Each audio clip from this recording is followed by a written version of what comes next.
Hola, soy Francisco.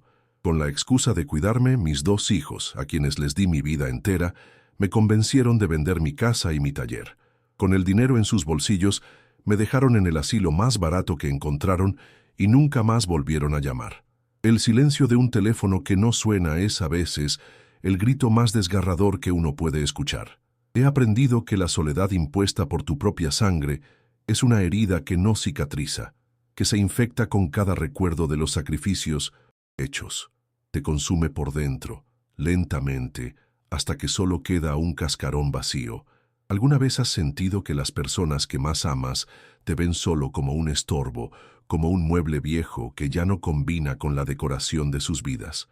Antes de contarte el momento exacto en que descubrí la verdadera profundidad de su codicia, esa carta que llegó por error y que lo cambió todo, tómate un segundo y comenta aquí desde qué parte del mundo me estás escuchando y, si estas historias te tocan el alma, suscríbete al canal. Créeme, no querrás perderte lo que sucede cuando un padre que lo dio todo por sus hijos decide que su dignidad vale mucho más que el dinero que le robaron y la sangre que comparten. A veces, la justicia no llega de la mano de un juez, sino de una decisión silenciosa y firme, tomada en la soledad de un cuarto olvidado, y el resultado puede ser más impactante que cualquier sentencia judicial. Todo comenzó con palabras suaves y promesas vacías. «Papá, es por tu seguridad, Mec», dijo Mateo, mi hijo mayor, con una seriedad que en ese momento confundí con preocupación genuina. Sofía, mi hija, asentía a su lado, sus ojos evitando los míos. «Estaremos más tranquilos sabiendo que te cuidan las 24 horas. Nosotros manejaremos tu dinero. No tendrás que preocuparte por nada. Confié en ellos. ¿Cómo no hacerlo? Eran mi carne y mi sangre, los niños a los que les enseñé a andar en bicicleta y a los que les leía cuentos por la noche. Les entregué las llaves de mi casa, el fruto del trabajo de toda una vida junto a mi difunta esposa, Elena, y firmé los papeles sin leer la letra pequeña. Creí que aseguraba mi vejez, sin darme cuenta de que estaba firmando mi sentencia de abandono. El lugar al que me llevaron se llamaba La Eterna Primavera, un nombre cruelmente irónico para un sitio donde todo parecía marchito. El olor a desinfectante barato y a sopa recalentada se impregnaba en la ropa y en el alma. Me asignaron una habitación compartida con un hombre que no había pronunciado una palabra en años. Las paredes, de un color amarillo pálido, estaban manchadas por la humedad y el tiempo. Mis primeras semanas allí las pasé esperando sus visitas, con el teléfono en la mano. Las llamadas al principio eran semanales, luego quincenales. Las excusas siempre eran las mismas: mucho trabajo, los niños, un viaje inesperado. Poco a poco, el teléfono dejó de sonar. El silencio se convirtió en mi única compañía, un recordatorio constante de que para ellos yo ya había dejado de existir. El dinero de la venta de mi casa, una suma considerable que debía garantizarme una vejez tranquila, simplemente se desvaneció. Cuando me atrevía a preguntar por él en alguna de sus breves y esporádicas llamadas, la conversación se volvía tensa. «Papá, el dinero está invertido, está seguro. No te preocupes por esas cosas ahora», me decía Mateo con un tono cortante que buscaba terminar el tema. Nunca vi un estado de cuenta, un recibo, nada. La verdad me golpeó una tarde, mientras miraba por la ventana la lluvia caer. No solo me habían abandonado, me habían despojado de todo.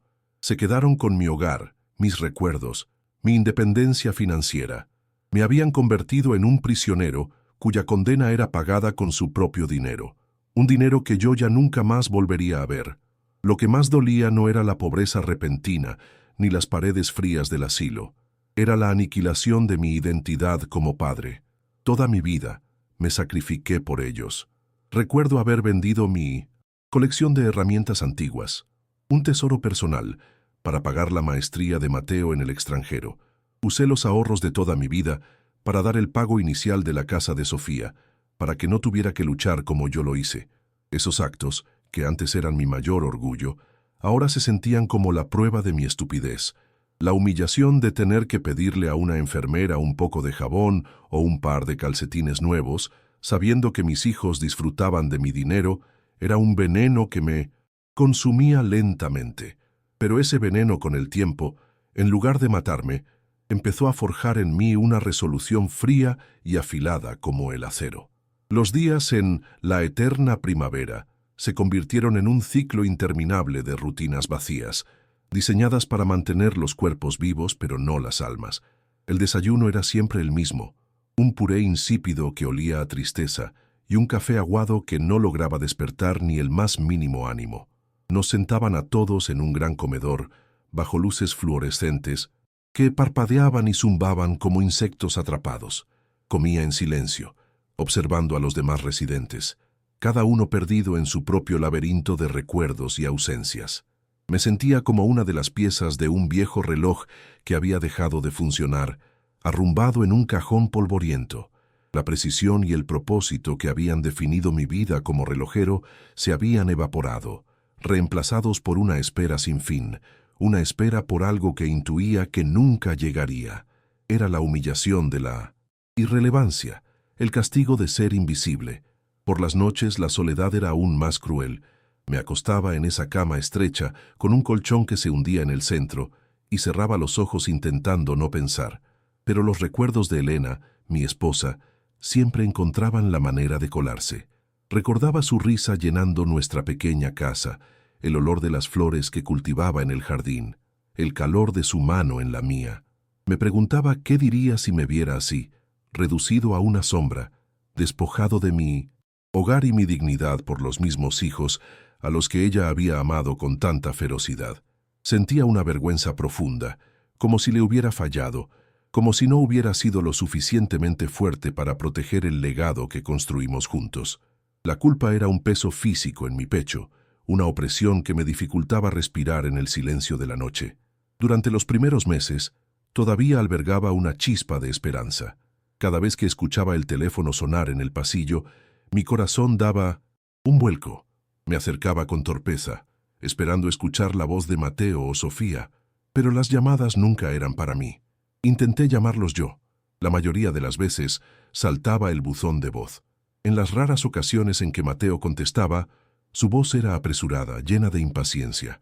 «Papá, estoy en una reunión, te llamo luego», decía, pero ese luego nunca llegaba. Sofía era aún más evasiva. A veces era su esposo quien contestaba y me decía fríamente que ella estaba ocupada. La peor fue una vez, que llamó Lorena, la esposa de Mateo, por error, pensando que era otra persona. Escuché cómo le decía a alguien al otro lado, «Es solo su padre, siempre llamando por tonterías». Colgó sin siquiera dirigirme la palabra. Mi cumpleaños número 81 pasó sin pena ni gloria. Nadie llamó. Nadie vino a visitarme. Una semana después, llegó un sobre por correo. Dentro, una tarjeta genérica con un paisaje impersonal.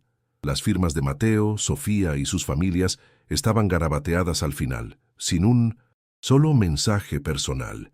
Era un gesto tan vacío, tan falto de afecto, que dolió más que el silencio. Sentí como si hubieran cumplido con una obligación molesta, como tachar un pendiente de una lista de tareas. Dejaron la tarjeta en mi mesita de noche, y durante días la miré como si fuera la prueba irrefutable de mi nueva condición. Ya no era un padre, era una carga, una formalidad que debía cumplirse de la manera más rápida y barata posible. Esa tarjeta fue el último clavo en el ataúd de la esperanza que aún me quedaba. El abandono empezó a cobrar su factura en mi cuerpo. Mis manos, que una vez tuvieron la firmeza para reparar los mecanismos más delicados, comenzaron a temblar. El apetito desapareció y la comida del asilo, ya de por sí desagradable, se volvió imposible de tragar. Perdí peso, y la ropa que traje de mi casa me quedaba holgada, como si perteneciera a otro hombre. Los cuidadores, sobrecargados de trabajo y mal pagados, apenas notaban mi deterioro. Para ellos, yo era solo una cama más que limpiar, una pastilla más que administrar. Me movía por los pasillos arrastrando los pies, sintiendo cómo la vitalidad se me escapaba día tras día. Me miraba en el espejo del baño comunitario y veía a un extraño, un anciano encorvado, de ojos hundidos y mirada vacía. El Francisco fuerte y orgulloso había muerto. Solo quedaba este espectro. Empecé a observar a los otros residentes con más atención. Vi a la señora Carmen, que se sentaba junto a la puerta principal todos los 100 días, con el bolso en el regazo, esperando a un hijo que no la visitaba desde hacía 5 años. Vi a don Manuel, que leía y releía las mismas 3 cartas de sus nietos, escritas hacía una década. En sus miradas perdidas reconocí mi propio dolor, mi propia historia. Éramos un ejército de olvidados, fantasmas viviendo en un purgatorio terrenal, pagado con el dinero que nuestras familias nos habían arrebatado. Escuchaba sus conversaciones, sus suspiros, sus sollozos ahogados por la noche. Comprendí que la crueldad de mis hijos no era única. Era un mal silencioso y extendido, una epidemia de ingratitud que dejaba a su paso un rastro de corazones rotos y vidas deshechas. Una tarde, mientras miraba la lluvia golpear contra la ventana sucia de mi habitación, algo dentro de mí cambió.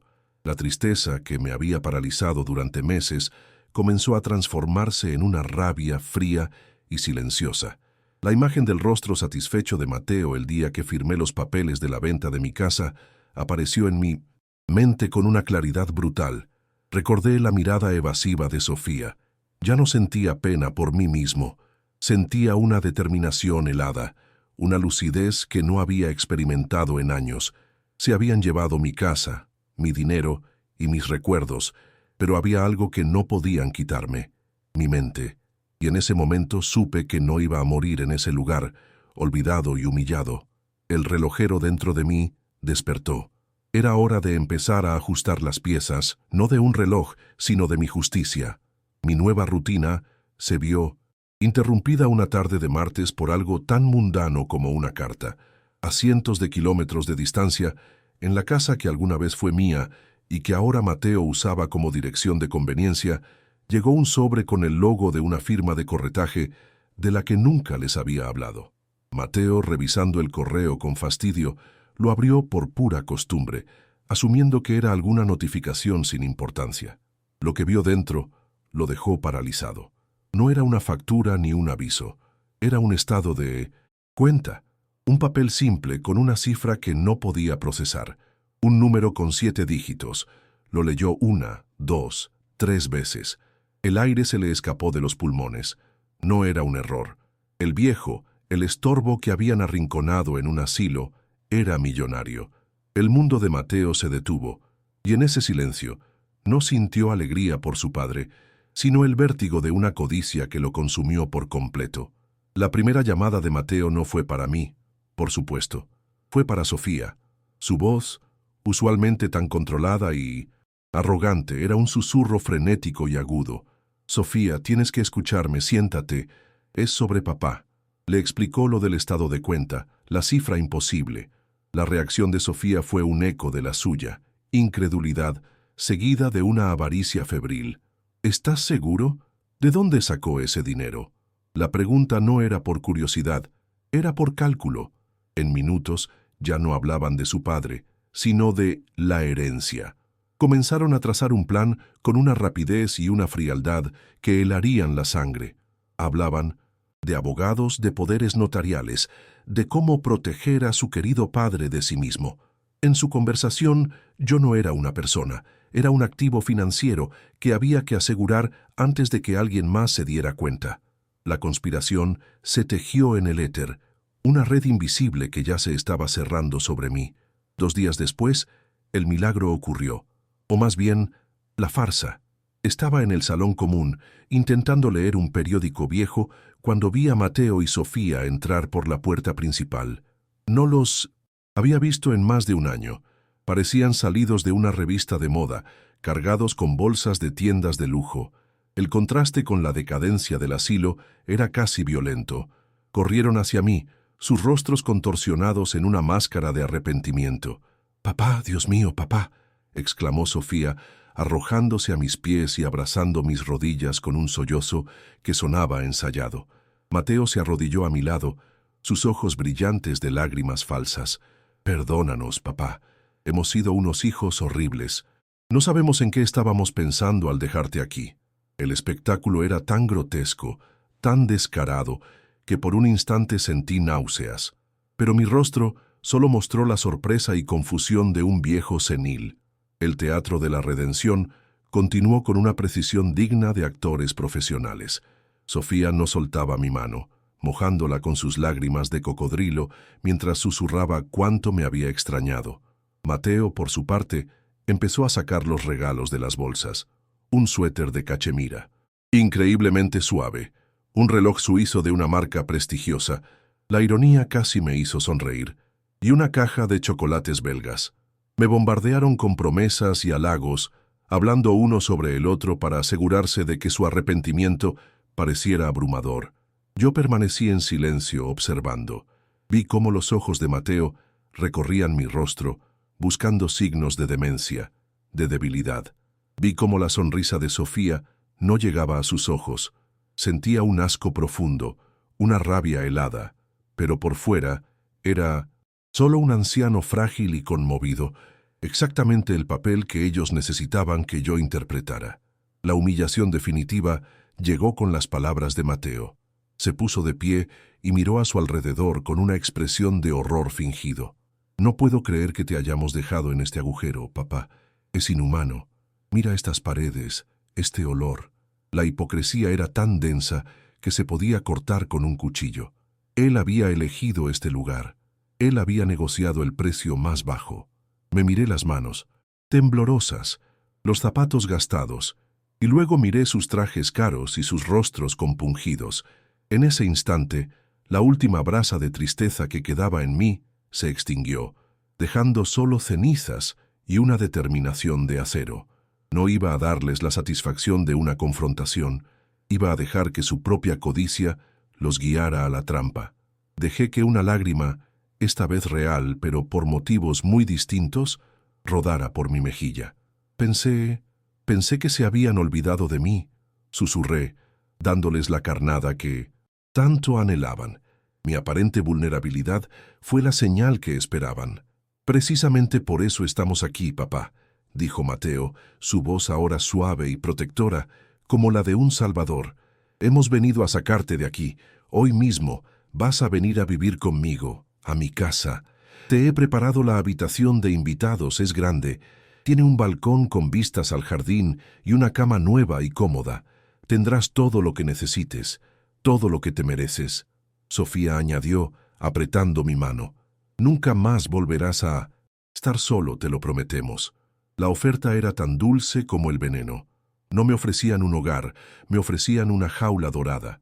Querían tenerme cerca, controlar cada uno de mis movimientos, cada papel, cada centavo. Asentí lentamente, con la mirada perdida, como si la oferta fuera demasiado para procesar. Acepté su rescate, sabiendo que en realidad estaba iniciando mi propia cacería. En el momento en que acepté, la atmósfera cambió por completo. La falsa solemnidad se evaporó, reemplazada por una energía eléctrica y triunfante. Vi a Mateo y Sofía intercambiar una mirada fugaz, una chispa de victoria en sus ojos. Creían que lo habían logrado, que el viejo senil había mordido el anzuelo. Empezaron a hablar en voz alta, haciendo planes apresuradamente. Llamaré a mi abogado para que empiece a organizar tus asuntos, papá, para que no tengas que preocuparte por nada, dijo Mateo, con un tono falsamente despreocupado. Yo permanecí sentado, inmóvil, sintiendo el peso del suéter de cachemira sobre mis hombros como si fuera una mortaja. El juego había cambiado. Ya no era la víctima abandonada, ahora era el premio mayor. Pero ellos, en su ceguera y arrogancia, no podían ver que el tablero estaba dispuesto a mi favor y que el relojero, finalmente, controlaba el tiempo. El viaje en el auto de lujo de Mateo fue un trayecto surrealista. Pasé del olor a desinfectante y desesperanza, de la eterna primavera, al aroma a cuero nuevo y ambientador caro. La casa era un palacio moderno, con paredes de cristal y muebles que parecían sacados de una revista. Me llevaron a mi nueva habitación, que era más grande que todo el apartamento que compartí con Elena. Una cama gigantesca, sábanas de un blanco impecable y un balcón con vistas a un jardín perfectamente cuidado. «Aquí estarás cómodo, papá», dijo Sofía con una sonrisa radiante, pero yo no sentía comodidad. Sentía el frío del mármol bajo mis pies y el peso de sus expectativas. Era una jaula dorada, y yo era el pájaro que acababan de capturar. Me senté en el borde de la cama, sintiendo la tela suave del suéter de cachemira, y supe que la verdadera batalla apenas comenzaba. Los primeros días fueron una tortura de atenciones forzadas. No me dejaban solo ni un instante. Sofía me traía el desayuno a la cama, Mateo me preguntaba cada media hora si necesitaba algo, y Lorena, la esposa de Mateo, desfilaba por la casa con una sonrisa tensa, tratándome con la misma delicadeza con la que uno trataría una antigüedad valiosa que teme romper. Me hablaban en un tono condescendiente, como si mi cerebro se hubiera encogido junto con mi cuerpo. ¿Estás abrigado, papá? ¿Quieres que te suba el volumen de la televisión? Cada gesto, cada palabra, estaba diseñado para reafirmar mi supuesta fragilidad. Eran mis carceleros, y su amabilidad era la forma más cruel de vigilancia. Comía los manjares que me preparaban, pero todo me sabía a cenizas, a la hipocresía que impregnaba el aire de esa casa. La primera incursión llegó al tercer día. Mateo se sentó a mi lado mientras yo fingía mirar un programa de naturaleza en la enorme televisión. Puso su mano sobre mi hombro con una familiaridad que no sentía desde que era un niño.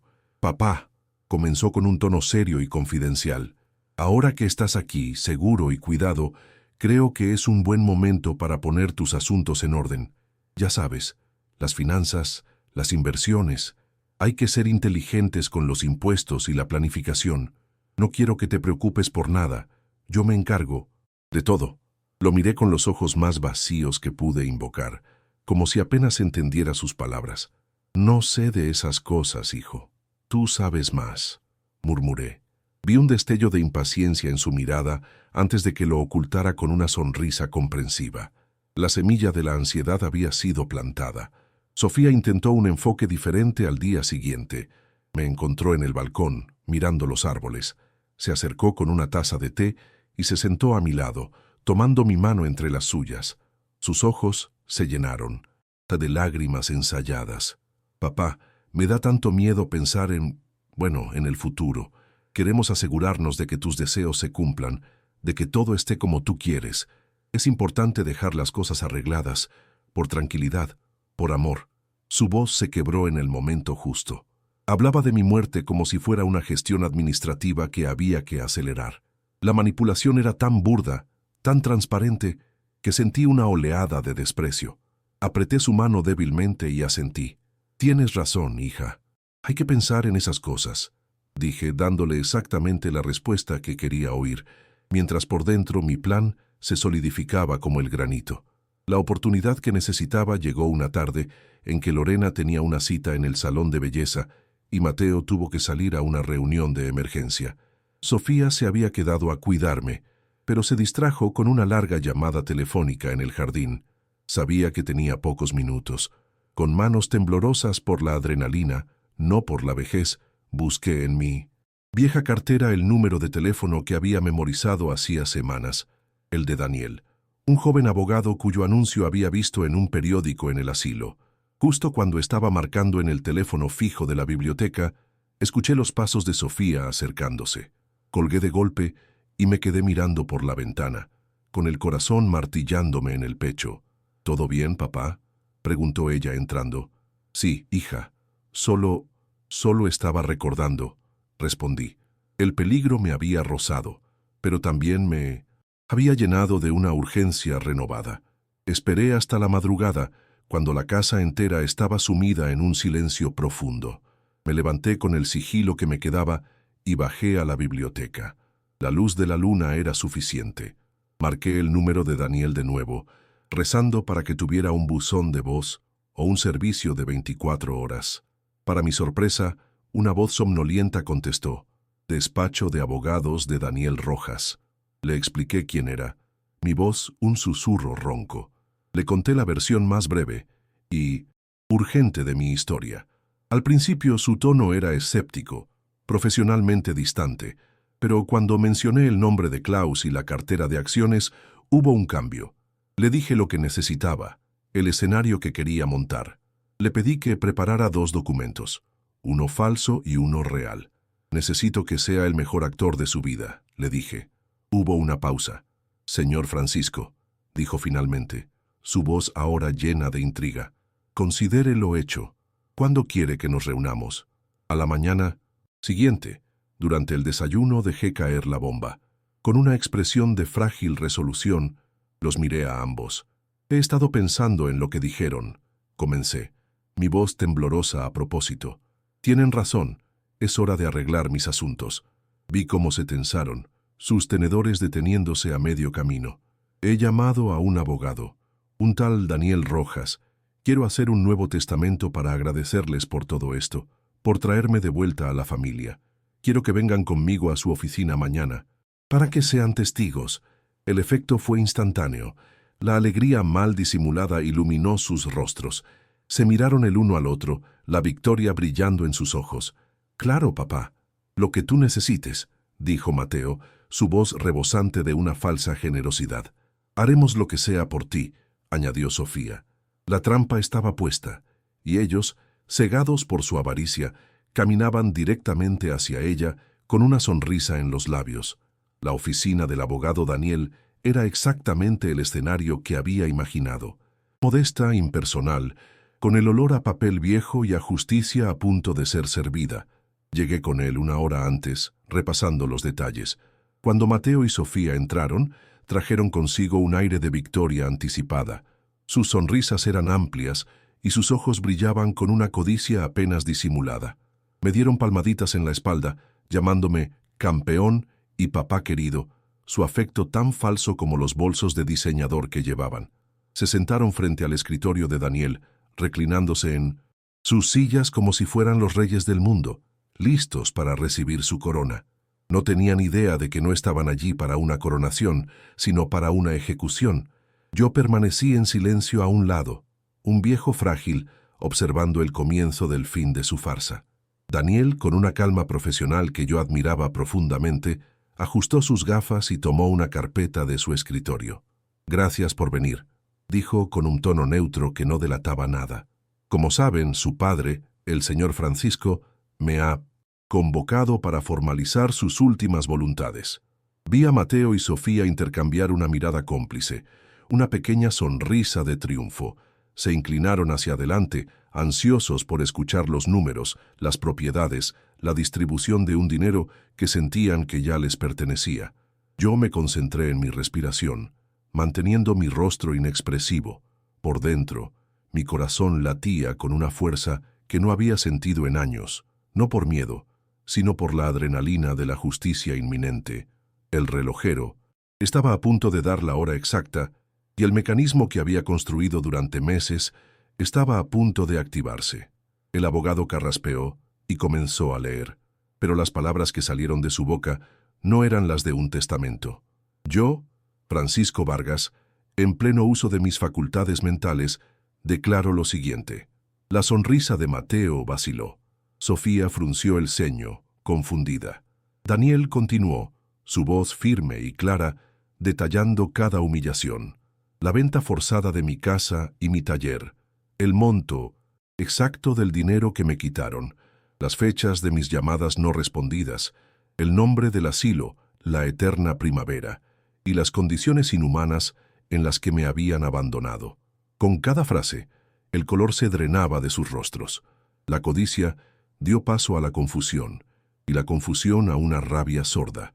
Ya no me miraban a mí, sino al abogado, como si él fuera el autor de esta traición inesperada. Sus máscaras empezaban a resquebrajarse. Fue entonces cuando hablé por primera vez. Mi voz, que ellos habían tratado como el susurro de un anciano senil, sonó firme y clara en el silencio de la oficina. Le conté todo esto a mi abogado. Al principio, mi abogado no creía mi historia. Hice una pausa, mirándolos directamente a los ojos, disfrutando de su desconcierto, hasta que le mostré la prueba. Con una mano que no temblaba, saqué de un sobre viejo 2 documentos. Puse sobre la mesa de caoba pulida el estado de cuenta de la cartera de acciones del señor Claus, con la cifra de 7 dígitos claramente visible. Al lado dejé caer el puñado de cartas que les había enviado, con los sellos intactos que probaban que nunca las habían abierto. «Ustedes no volvieron por mí», dije, mi voz cortante como el cristal. «Volvieron por esto». El silencio que siguió fue absoluto, pesado, cargado de la verdad expuesta.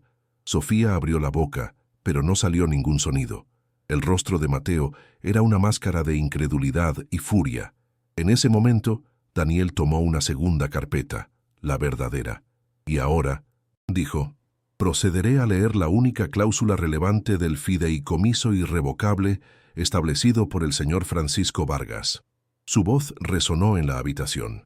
Yo, Francisco Vargas, lego el 100% de la cartera de acciones heredada del señor Claus, valorada en aproximadamente $5 millones, a la recién creada Fundación Elena and Claus, destinada a financiar becas para jóvenes artesanos y a mejorar las condiciones de vida en asilos de ancianos de bajos recursos en todo el país. La bomba había estallado y la onda expansiva los dejó sin aire. La incredulidad se rompió en un instante, transformándose en una furia primitiva y monstruosa. «No puedes hacer esto», gritó Sofía, sus lágrimas de cocodrilo ahora reemplazadas por una rabia genuina.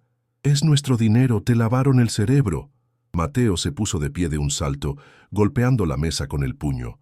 Su rostro estaba congestionado, rojo de ira. «Estás senil, viejo estúpido. Te demandaré a ti y a este abogado de Jenny Pacotilla. Nos robaste nuestra herencia». Todas las máscaras habían caído. Ya no eran los hijos preocupados, sino dos buitres a los que les habían arrebatado la carroña de las garras. Vi en sus ojos la misma codicia fría que vi el día que firmé la venta de mi casa, pero ahora estaba desnuda, sin el disfraz del amor filial. Eran exactamente lo que siempre sospeché que eran. Daniel ni se inmutó. El documento es legal, irrevocable, y fue firmado ante notario con el señor Francisco, pasando una evaluación psiquiátrica completa la semana pasada. Informó con una frialdad glacial.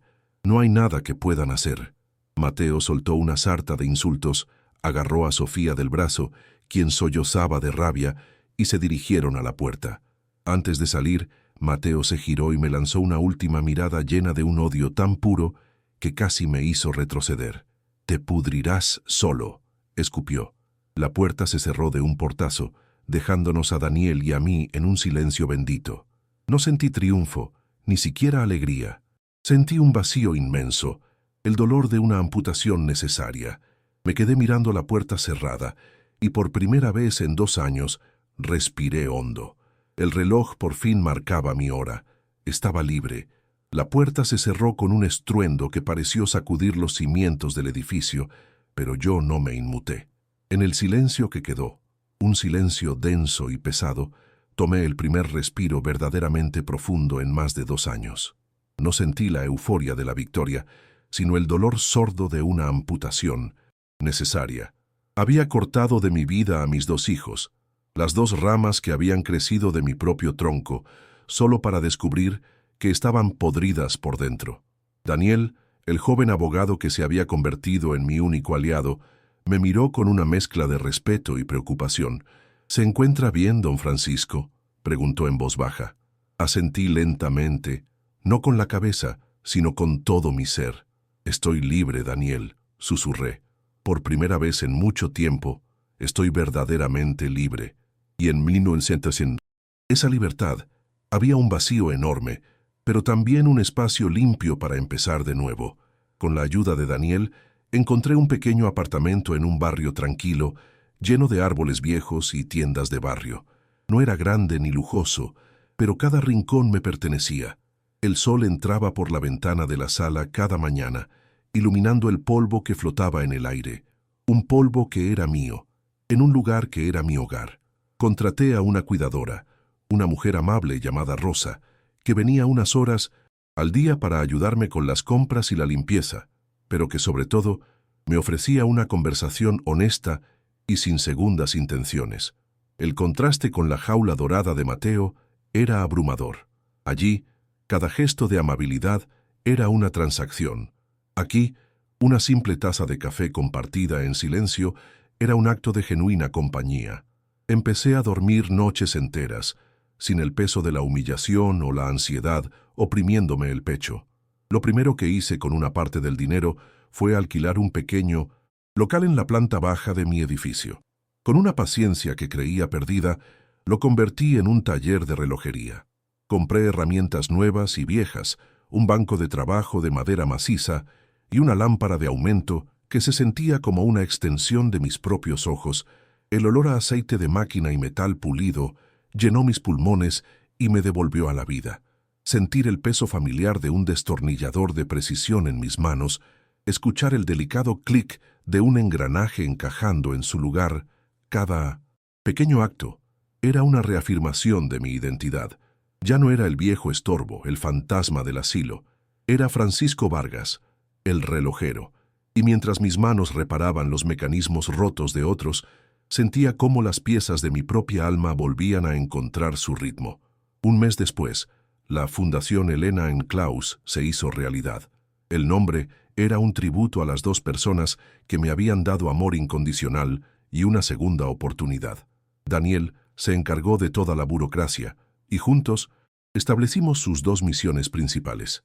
La primera, otorgar becas a jóvenes artesanos, ebanistas, joyeros, zapateros, para que pudieran dedicarse a su oficio sin tener que vender sus sueños al mejor postor. La segunda, y quizás la más personal, crear un fondo para auditar y financiar mejoras en asilos de ancianos de bajos recursos. Quería asegurarme de que nadie más tuviera que sentir el frío de la indiferencia en un lugar que se suponía debía ser un refugio. No se trataba de caridad, sino de dignidad.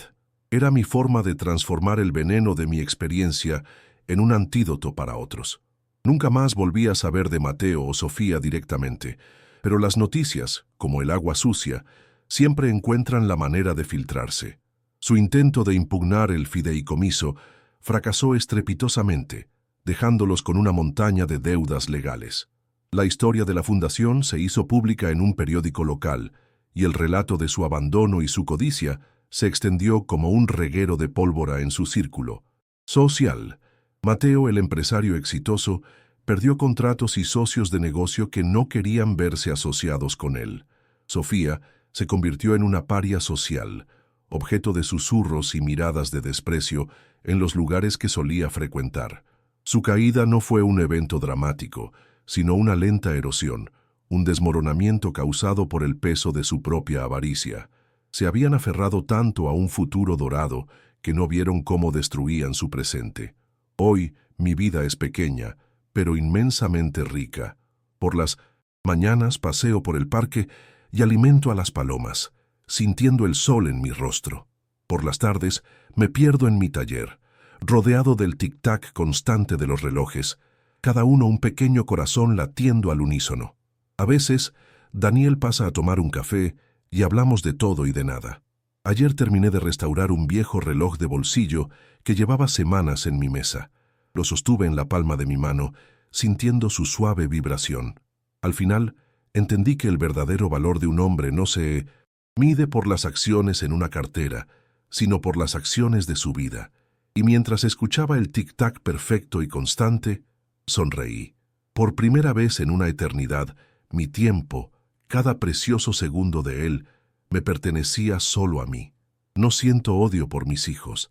El odio es un fuego que te consume por dentro, y yo ya pasé demasiado tiempo ardiendo en las llamas de la tristeza y la humillación. Lo que siento ahora es una calma inmensa, una distancia definitiva, como si estuviera viendo la historia de otra persona en una película antigua.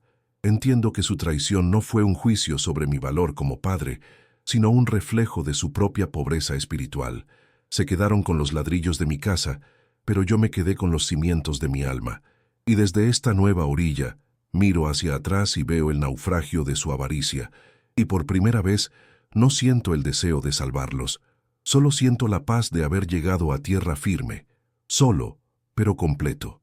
La fundación que creamos no es solo una forma de usar el dinero, es mi respuesta a todo lo que viví. Es mi legado. Cada vez que firmamos una beca para un joven artesano, siento que le estoy devolviendo a mi esposa Elena una flor de su jardín. Cada vez que aprobamos fondos para instalar calefacción en un asilo olvidado o contratar a una enfermera más, siento que estoy poniendo una manta sobre los hombros del hombre que fui, temblando de frío en la eterna primavera. No es caridad, es justicia poética. Es transformar el veneno que me dieron en 1900 medicina para otros.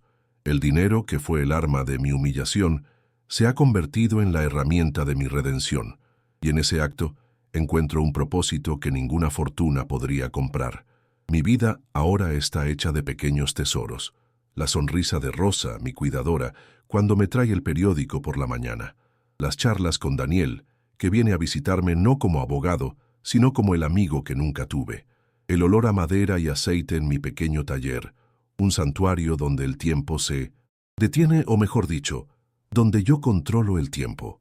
Ayer un niño del vecindario se quedó mirando por la ventana de mi taller, fascinado por los engranajes de un reloj de pared.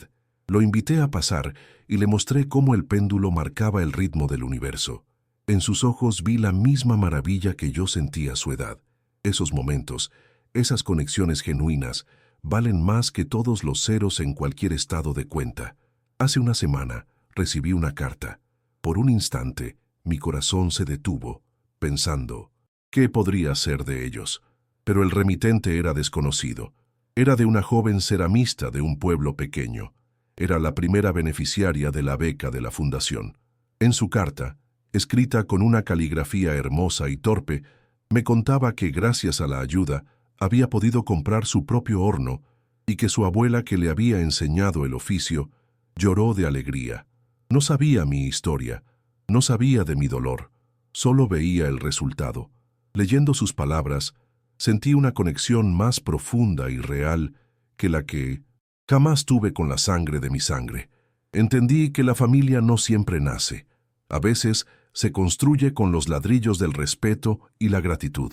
La lección más grande que aprendí, en el silencio de ese asilo, es que la dignidad es lo único que realmente nos pertenece. Te pueden quitar tu casa, tu dinero, tus recuerdos, pero no pueden quitarte quién eres, a menos que tú se los permitas. Mis hijos creían que mi valor estaba en lo que podía darles. Cuando pensaron que no quedaba nada, me desecharon. Pero se equivocaron. Mi verdadero valor estaba en mi capacidad para levantarme, para perdonarme por haber confiado ciegamente y para reescribir el final de mi propia historia. No se trata de venganza, se trata de justicia personal.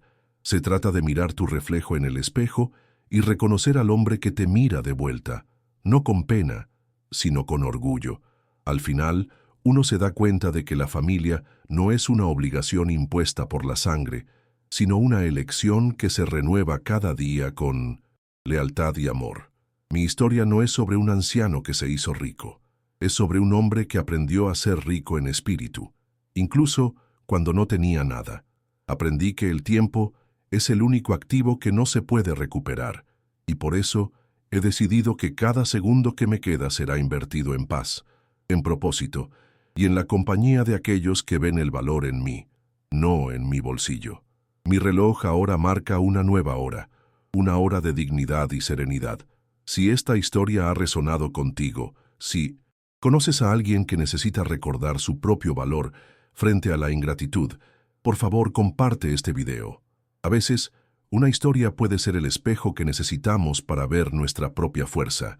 Y si quieres seguir escuchando relatos sobre cómo encontrar la justicia en nuestros propios términos, no olvides suscribirte al canal. Gracias por acompañarme hasta el final de mi camino y por escuchar mi tiempo.